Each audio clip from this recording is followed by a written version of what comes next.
500 sugar हो गई और आप थोड़ा टेंशन में आ गए, अरे शुगर बहुत बढ़ गई, बहुत बढ़ गई। आपको अब जो नहीं जानते, अभी से मेरा चैनल है उसके ऊपर ओके करो, सब्सक्राइब करो और मेरे से जुड़े रहो। बहुत सारी बातें ऐसी बताई है मैंने जो आप लोगों को शुगर होती है, शुगर का इतना भयंकर डर दिमाग में डाल दिया कि आप जिंदगी में कभी बाहर नहीं निकलोगे।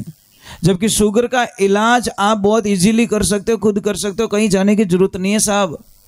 परंतु आपके दिमाग में टैबलेट डाल दी गई कि नहीं लेवनी च पड़ी और नहीं ले तो वो फीलिंग रहे, फीलिंग होते ही आपको वो मतलब ऐसा आभास हो जाता है मुझे शुगर की प्रॉब्लम है, मुझे शुगर की। महाराज मैं तो शुगर की जो इलाज करता हूँ ना, मैं मीठे से इलाज करता हूँ, फूल मीठा खिलाता हूँ शुगर वाले को और उसकी शुगर खत्म हो जाती है। समझ में आ रही कि नहीं आ रही? हमारा थोड़ा सिस्टम उल्टा है, हम थोड़ा मिठाई ज़्यादा खिलाते हैं। कोई कहें जलेबी नहीं खानी, हम अवश्य जलेबी खिलाएंगे। कोई कहे हलवा नहीं खाना, हम हलवा खिलाएंगे, तो दाब के खा ले, तू कुछ होने देंगे नहीं, ये गारंटी है। परंतु दिमाग से शुगर निकालनी पड़ेगी आपको। अगर नहीं निकली तो उसका इलाज दुनिया में कोई नहीं कर सकता। दूसरे नंबर, अगर ज़्यादा है तकलीफ है आपको, जैसे 500 शुगर हो गई और आप थोड़ा टेंशन में आ गए, अरे शुगर बहुत बढ़ गई, बहुत बढ़ गई। आपको करना कुछ नहीं है, करेले होते हैं ना, करेले 4, 5, 10 करेले काट दो।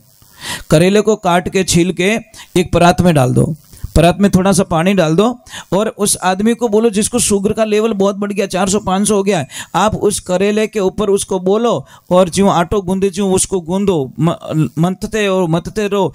आधा घंटा तक आपको ये क्रिया करनी, पैरों से उन करेलों को एकदम बढ़िया बनाना है उसको। अब आधा घंटा बाद में देखना, आपकी शुगर चेक कर लेना, आप साहब 500 से डायरेक्ट 200 पे आ जाएगी। आप कल्पना भी नहीं कर सकते। पर अपन तो भूत घुसियोड़ो, अरे दौड़ो हॉस्पिटल ले जाओ और रास्ता में ही फूल को बापड़ो। मतलब मानसिक स्थिति हमारी बिगड़ चुकी है। करेले के ऊपर आप आधा घंटा खड़ा रह जाइए, आप मुंडो खारो होने लग जाए साहब, आपकी जबान कड़वी होने लग जाएगी। आपको यहाँ पे खारा खारा लगेगा कि यार मेरे मुंह में कुछ न कुछ कड़वी चीज रख ली, मैंने नीम का पत्ता रख लिया है। पर पैरों के नीचे अगर करेले को लगाओगे तो भी वो करेला उल्टा चढ़ के उस शुगर को माइनस पॉइंट में डाल देगा। पर कोई करे तो किसको टाइम है महाराज? करेलो हंस तो मिलेगे, गोलियां महंगी मिले, हंसती चीज से पसंद आवे नहीं, महंगी चीज पर पसंद आवे। डॉक्टर के 4000 में चेक इन करावनी कराए दो, पर 20 रुपये करेला नहीं ले सको। ये सबसे बड़ी मतलब हमारी नेगेटिविटी होती है। तो ये ध्यान रखो, जिंदगी के अंदर कभी हिम्मत मत हारो। चलो जी बैठो थोड़ी देर, मैं थोड़ी देर में आरती करने वाला हूँ। आप ही अच्छे भजनी हो फिर चले जाओगे तो कैसे चलेगा? माने ठाए मारवाड़ रे माने बहुत दूरों साहब, काले देख जोते हैं, थालियां नहीं मिले, खाली देख जोते हैं। मजाक नहीं कर रहा हूँ, टेकड्री टोलिया मात्र लटक लटक ना आई, सिर्फ एक मात्रा रो फर्क है साहब, अबे में काले में दूजो कोई फर्क नहीं है।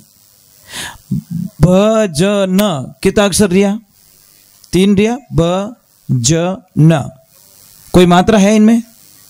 और काले हैं भो ज न, एक मात्रा इन्वॉल्व है। देखो एक मात्रा और चमत्कार देख जोते हैं साहब, यहाँ पे जगह खाली नहीं मिलेगी। एक मात्रा में लोग कितने लोग आ जाएंगे।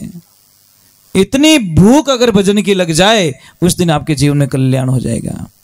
आप कोई भी काम करने के लिए निकलो, सगाई के लिए निकलो, चाहे यात्रा के लिए निकलो, चाहे धंधे के लिए निकलो, कुछ भी करने के लिए बटन यहां से जड़ो। नीचे से जड़ते जड़ते ऊपर जाओ, ऊपर से जड़ते नीचे मत जाओ, नहीं तो आपका काम बिगड़ जाएगा आपका। समझ में आ रही नहीं? ये बहुत राज की बात है सब, हम करते नहीं है ना।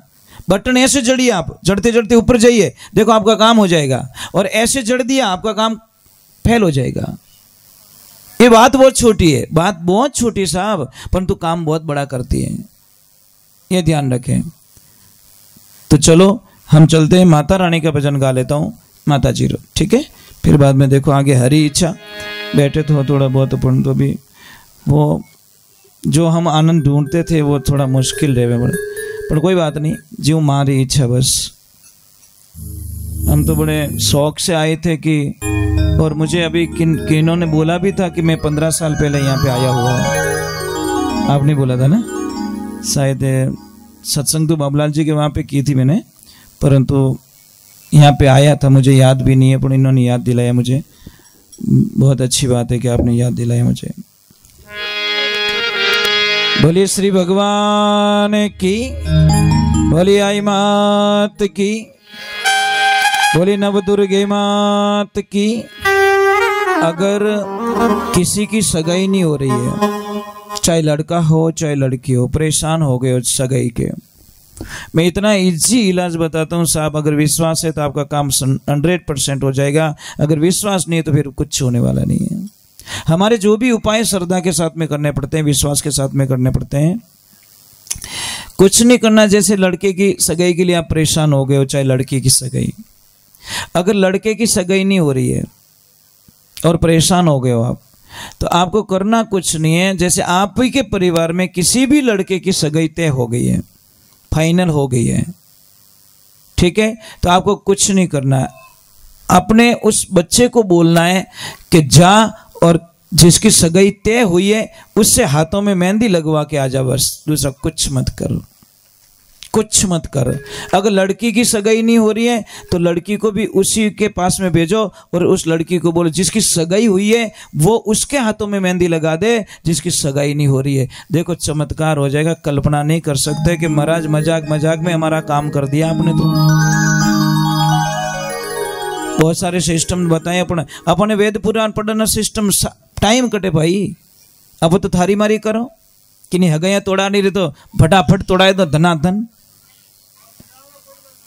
हाँ, जोड़ाने में तो बहुत पीछे हो महाराज, तोड़ाने में साहब ऐसा नहीं होना चाहिए। बोले सत्य गुरुदेव की। माता बहनों, एक मेरी प्रार्थना थी आपसे,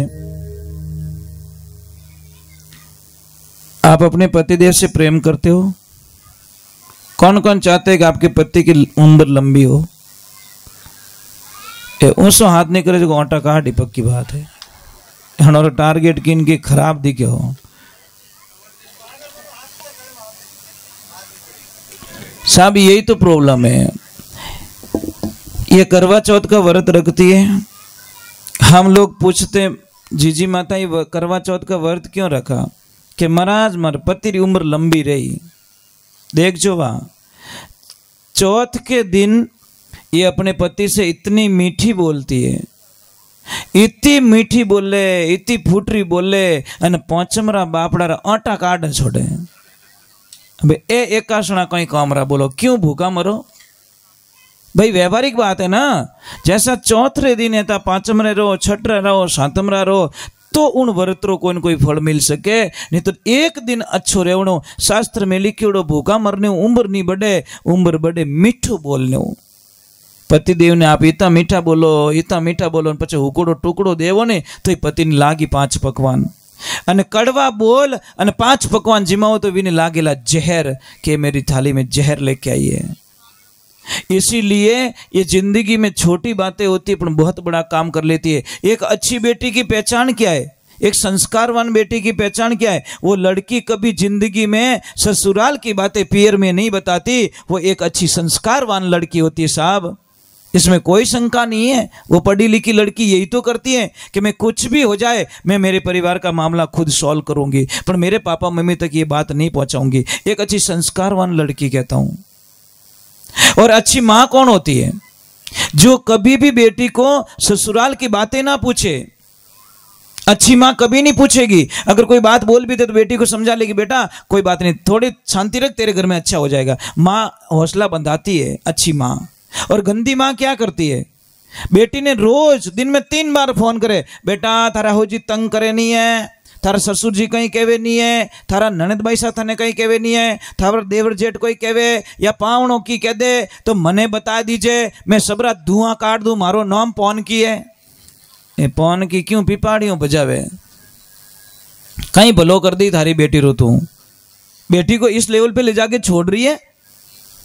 अरे बेटी को तो हिम्मत बंधानी चाहिए, बेटा बोर्ड का एग्जाम तुझे अकेले ही देना पड़ेगा, हम नहीं आ सकते तेरे बोर्ड के एग्जाम में, कोई निर्णय नहीं आ सको। तेरा ससुराल तेरा बोर्ड का एग्जाम है, तुझे पास कैसे करना है ये तेरा दिमाग दौड़ा भी। पर नहीं, तू तो आजा आजा। क्या लफड़ा है भाई, मजाक है क्या? तो ये जिंदगी के अंदर छोटी छोटी बातें होती हैं, पर हमारी आदतें बहुत गंदी होती है साहब। पहले तो बहू को बहू मानते ही क्यों, बेटी मान लो ना, बात खत्म, बात खत्म। बेटी रे वास्ते तो प्रेम अने बीदनी रे आटा काटे डोकरियां। तो जब आप छोरी मन की कर लागी, कैसे लगे वो परघर की लड़की साहब, मन लगाना बहुत मुश्किल होता है। नहीं सही है जी, मैं मजाक नहीं करूं। कोई कोई डोकरी इतनी खड़ूस वे जो इन्हें मजबूर कर दे, वह छोरी नहीं जाए। बात मत, आ तो मोड़ा तक पड़ी रहे, आ तो काम ही नहीं करे, आ तो रोटी ठंडी लावे, इन्हें बड़बड़ तो होंडो लाइन पकड़ानो सीख ले जी में। कहीं लपड़ो, तेरी बेटी मनमानी करती थी, तेरे को कुछ नहीं होता था साहब। ये गंदी बात है। जब बेटी ससुराल जाती है नहीं, माँ की आदत क्या, कुछ न कुछ उसके थैले में गुजाड़ देती है चुपके से, कि नहीं भाई मती रो गाल दी, हमारी बेटी खाई।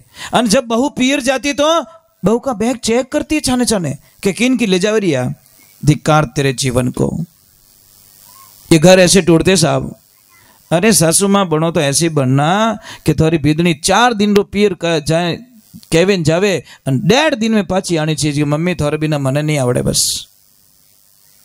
तो पछे आनंद ही आनंद आ जावे, नहीं तो आ जावे ने कोई 2 दिन रो कहन जावे, 15 दिन नहीं आवे, इन मतलब छोरी बटे कोई न कोई तकलीफ है साहब। या तो इसकी माँ प्लस पॉइंट कर रही है, या ससुराल का कोई न कोई तकलीफ है। दोनों तरफ से कोई न कोई पॉइंट्स माइनस है। कभी कभी माँ भी कमजोर बना दे बच्ची ने। बोली माता पिता गुरुदेव की। अरे भाई, फौज में बच्चे को भेजते हो तो कितना स्ट्रॉन्ग करके भेजते हो, कितना मजबूत करके भेजते हो कि बेटा चिंता मत कर, तू हिम्मत मत हारना, तेरी जॉब पक्की है। यूं थोड़ी कह ज्यादा दौड़ा हो तो पास आई अपना नहीं दौड़ना, ऐसे थोड़ी बोलते हैं। उसको मजबूत करके भेजते हैं। तो ससुराल भी तो उसके लिए एक रणभूमि होती है साहब, है ना, उसको मजबूत करके भेजो। बोली माता पिता गुरुदेव की।